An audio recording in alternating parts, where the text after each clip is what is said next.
मौलाना ईसा बंदे इलाही नक्शबंदी के बयानात सुनने के लिए अभी सब्सक्राइब करें ईसा बंदे इलाही ऑफिशियल। औरंगजेब रहमतुल्लाह अलैह के दरबार में शुआरा आते थे, अपने अपने अशार को सुनाया करते थे। तो उनकी बेटी थी ज़ैबुन्निसा, बहुत नेक थी, बड़ी शायरा थी। वो भी अशार लिखकर भेजती थी।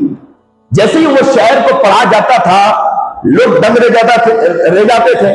शायर लोग भी दंग रह जाते थे कि इतना जबरदस्त शायर, सबके अशार उसके सामने फीके नजर आते थे। तो वहां पर एक दरबारी था, उसके दिल में ख्याल आया, सुनिए और उनके कानों सुनिए, उसके दिल में ख्याल आया कि शायर इतना प्यारा, तो उसे एक नजर देखना चाहिए। उसे एक नजर, एक आम सी बात है कि किसी की बात अच्छी लगे तो दिल में ख्याल आता है कि भाई उसकी बात इतनी प्यारी, तो इसे एक नजर देखना चाहिए। उसके दिल में ख्याल आया कि उसे एक नजर देखना चाहिए।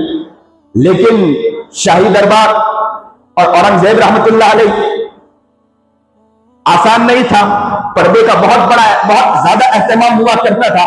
तो उसने एक चिट्ठी लिखी ज़ैबुन्निसा को, और चिट्ठी में लिखा कि मैं आपको एक नजर देखना चाहता हूं। जैसे ये चिट्ठी पहुंची ज़ैबुन्निसा के पास, ज़ैबुन्निसा ने उस पर्ची के नीचे एक शेर लिख दिया। वो शेर क्या लिखा? दर सकुन मख्फी सनम चूबू ए गुल दर बर के दिल, दर सकुन मख्फी सनम चूबू ए गुल दर बर के दिल, हर कैज़मन में तारत दर सकुन भी नद मुरा, दर सकुन मख्फी सनम चूबू ए गुल दर बर के दिल। अगर तू मेरी बात को मुझे देखना चाहता है, दर सकुन मख्फी सनम चूबू ए गुल दर बर के दिल, मैं अपनी बात में ऐसी छुपी हुई हूं, मैं अपने कलाम में ऐसी छुपी हुई हूं, जिस तरह गुलाब की पत्ती में, गुलाब की पंखड़ियों में खुशबू छुपा हुआ करता है। आप खुशबू गुलाब के अंदर से निकाल सकते हैं? हो सकता है कोई समझदार हो कहेगा कि मैं निकाल के बताऊंगा अंदर से खुशबू अंदर से निकलती नहीं। गुलाब की पत्ती, गुलाब सामने आएगा, खुशबू खुद ब खुद फूटने लग जाएगी, खुशबू अंदर से निकलती नहीं है।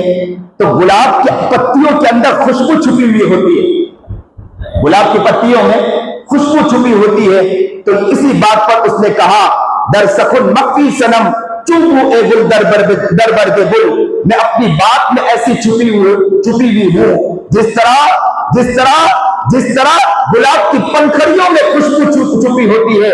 हर के अजमन मेल दारत दर सकुन बीनत मुरा, जो शख्स मुझे देखना चाहता है तो मेरे अशार को देख ले, मैं उसके अंदर नजर आ जाऊंगी। अल्लाह अकबर कबीरा। कारी तैयब साहब रहमतुल्लाह अलैह ने इस वाक़े को नकल करने के बाद लिखा है कि अल्लाह रब्बुल इज्जत ने अपने बंदे से यही कहता है कि अगर कोई शख्स मुझे देखना चाहता है, मेरे कलाम को पढ़ ले, मैं उसमें नजर आ जाऊंगा। जो शख्स मुझे देखना चाहता है, मैं इस तरह छुपा हुआ हूं जिस तरह गुलाब की पत्तियों में छुपे होते, खुशबू छुपी होती है। देखना चाहता है, कुरान को खोल ले, मैं उसमें नजर आ जाऊंगा। सुभान अल्लाह, सुभान अल्लाह। ये कैफियत मिल जाए तो कितना मजा आ जाएगा, ये कैफियत मैसर हो जाए तो कितना मजा आ जाएगा।